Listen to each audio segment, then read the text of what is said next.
Welcome back to the Deep Dive. We are really glad you're here with us today. We are. We're pulling apart a title that I think almost everyone has a pre-existing relationship with. You hear the words The Time Traveler's Wife, and you probably have a very specific image in your head immediately. Oh, for sure. Likely a romantic one. You probably picture Eric Bana in a meadow or, Rachel McAdams looking wistfully out a window. Right. It has that reputation, right? A tearjerker. It's the movie you watch when you need a good cry. Exactly. Yeah. And if you've read the 2003 novel by Audrey Niffenegger, you know it's a bit more complex.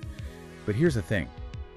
The stack of notes and analysis we have today, it completely reframes that whole narrative. Yeah, this isn't a movie review. Not at all. We aren't doing a book club summary where we talk about favorite scenes.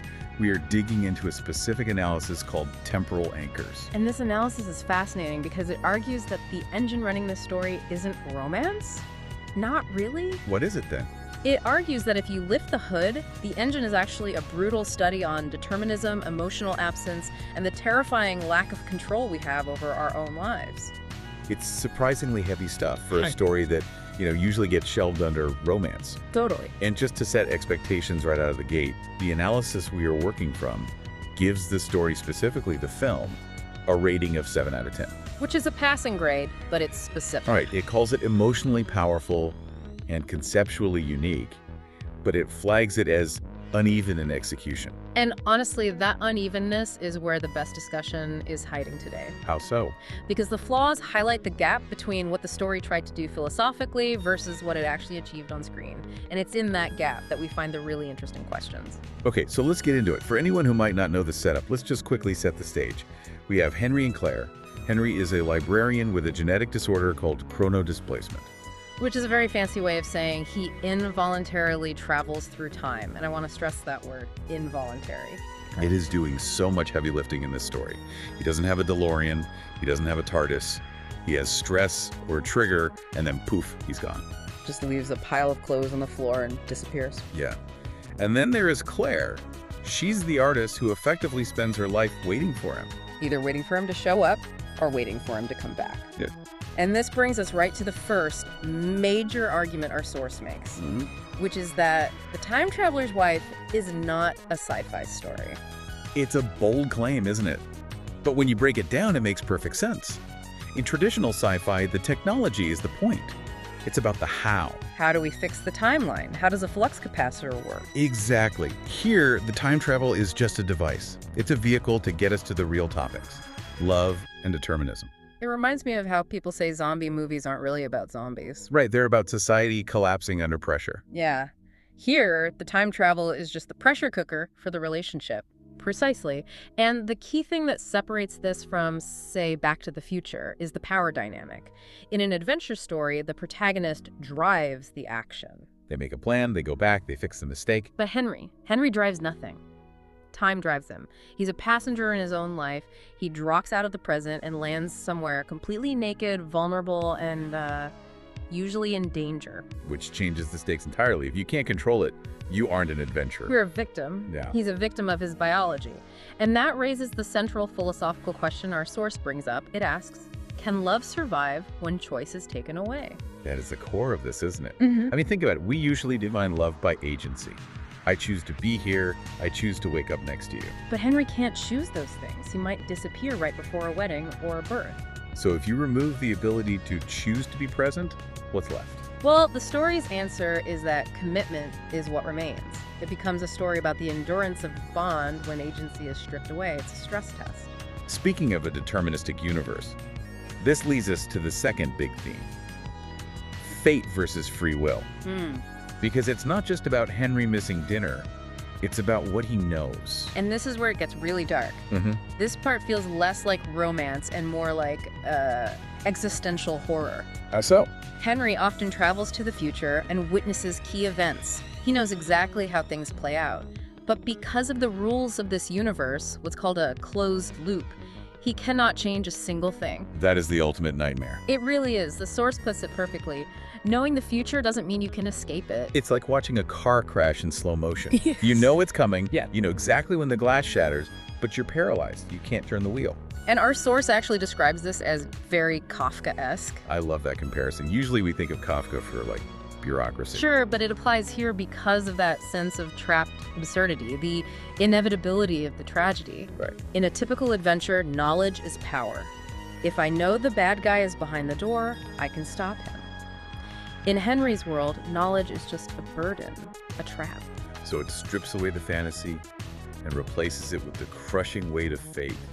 He knows when his mother dies, he knows how he dies, and he just has to walk toward it. Yeah, it redefines the whole thing. It's not an adventure, it's a tragedy about endurance. But this is where it gets really interesting for me. The source pivots from the philosophy of time to the psychology of relationships. You're talking about the metaphor. The metaphor. This is my big aha moment reading these notes.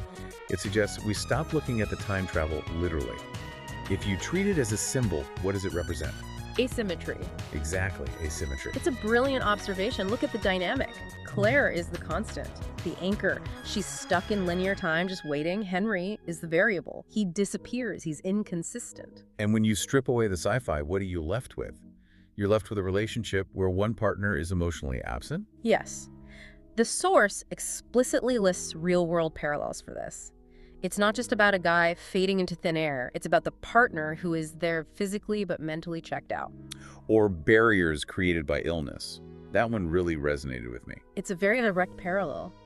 Think about a partner with, say, severe depression or addiction.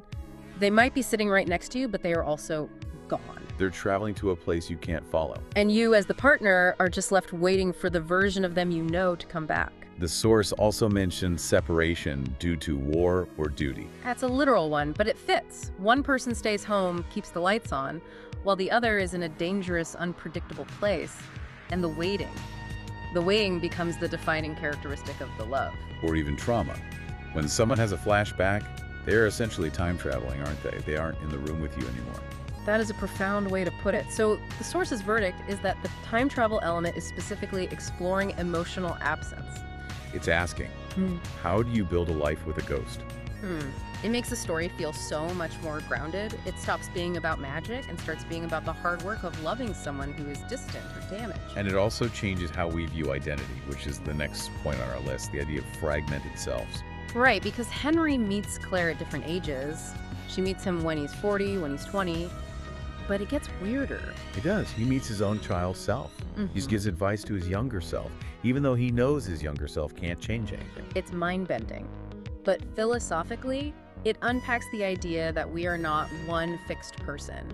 The you from 10 years ago is effectively a different person from the you of today. So if you love someone, you aren't just loving the person standing in front of you right now. No. To truly love them, the story argues, you have to love their whole life. The child they were, the flawed person they are now, and the person they will become. Claire literally has to love all the versions of him at the same time. She has to reconcile the 40-year-old cynic with the 20-year-old idealist because they are both Henry. That is a beautiful concept. But, and there's always a but. Of course. The execution. We have to talk about that 7 out of 10 rating. The source calls the execution uneven. And this brings us to the critique, comparing the movie to the novel. And this is a classic case of what our source calls adaptation decay. The novel is described as deeper, more philosophical. It has psychological grit. It's not afraid to be uncomfortable. Right. It lets the rough edges show. Yeah.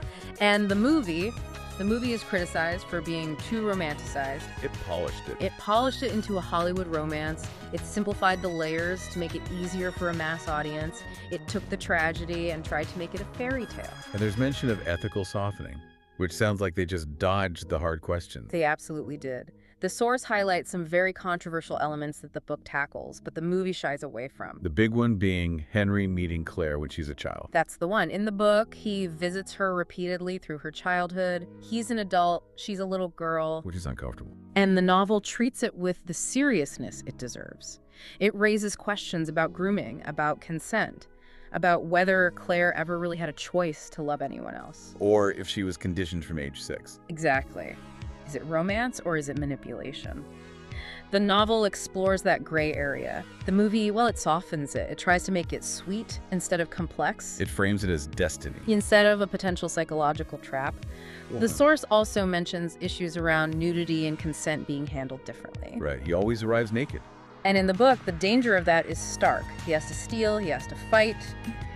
In the movie, it's played a bit more for laughs, or, it's carefully framed. The strategic plant pot approach. Yes. So by smoothing over these rough edges, the movie loses that serious exploration. It loses the bite. It becomes a love story rather than a philosophical inquiry. And that's the difference between a 10-10 masterpiece and a 7-10 romantic drama. It chose comfort over complexity. Yet despite those flaws, people still remember this story. It sticks with you. We are still talking about it. And the source argues that's because even with the flaws, it touches on 3 specific universal fears. What are they? First, losing time. The feeling that life is slipping through your fingers. We all feel that acceleration as we get older. The where did the last 5 years go? Yeah. Feeling. Yeah. Second, losing people. The inevitability that everyone we love will eventually leave us or we'll leave them. The story just makes it literal. And third, Loving someone you can't fully keep. that's the one that hurts. It's the feeling of trying to hold water in your hands. You can love them, be with them, but you can never fully possess them or keep them safe from time itself. The source has a one-line summary that I think just nails this. It's a great line. It's a story about loving someone whose life never stays in the same moment as yours. When you put it that way, it's not really about time travel at all, is it? No, Yeah. it's about the human condition. Precisely. We are all time travelers in a way, moving forward 1 second at a time, trying to synchronize with the people we love, even though we're all on our own tracks. We're always just a little bit out of sync. So, we've looked at the genre deconstruction, philosophy, not sci-fi. We've looked at the Kafkaesque trap of fate, the metaphor of emotional absence. And we've seen how the adaptations soften the ethical blows, maybe at the cost of its intellectual depth. It's a story about the pain of waiting. But before we wrap up, I want to leave you, our listener, with one final thought. Go on. Consider how this story isn't just a fantasy. Consider it as a direct commentary on modern loneliness. In what sense? Think about the digital distance we live with. We're constantly connected, yet often physically alone.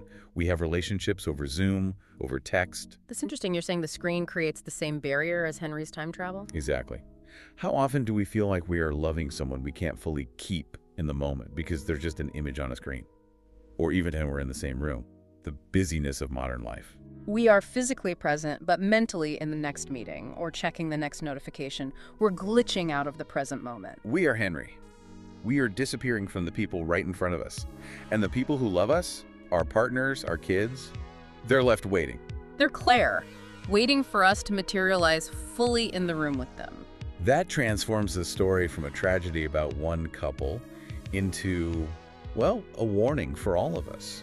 It frames distraction as a form of abandonment. It really does. So the next time you see The Time Traveler's Wife on your streaming service, don't just think romance. Think about the anchors in your own life. Think about whether you are drifting. And whether you're making the choice to stay. Because unlike Henry, we actually do have a choice. We can put the phone down. We can choose to be here. That's a powerful place to leave it. Thanks for listening to this deep dive. We'll catch you in the next timeline. Goodbye, everyone.